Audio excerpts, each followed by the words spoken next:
ભાવનગરની જીવાદોરી સમાન શેત્રુંજી ડેમ 80% ભરાઈ ગયો છે। પહેલો જ વરસાદ છે હજી તો અને આ ડેમ 80% ભરાઈ ગયો છે। પહેલા જ વરસાદમાં પાલીતાણાનો આ શેત્રુંજી ડેમ 80% ભરાયો છે। નીચાણવાળા વિસ્તારોના ગામોને સતર્ક રહેવાની સૂચના જિલ્લા કલેક્ટર દ્વારા આપવામાં આવી છે।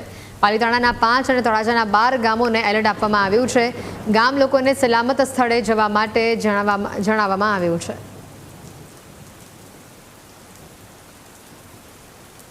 ભાવનગર જિલ્લાનો જો શેત્રુંજી ડેમ છે તે 80% ભરાઈ ગયો છે અને આજે એટલે કે 17 તારીખે બપોરે 1 થી 2 વાગે લગભગ સંભાવના છે કે 100% ભરાઈ જશે।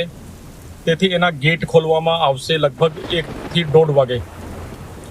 તો આ શેત્રુંજી ડેમને જે નીચાણવાળા જે ગામો છે એના જે બહાવમાં છે એમાં પાલીતાણાના 5 ગામો છે અને તળાજા તાલુકાના 12 ગામો છે, એટલે ટોટલ 17 ગામો છે।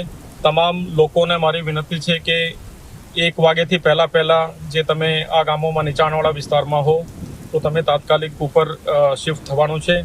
પ્રશાસન વહીવટીતંત્ર પણ તમારો સહયોગ કરશે।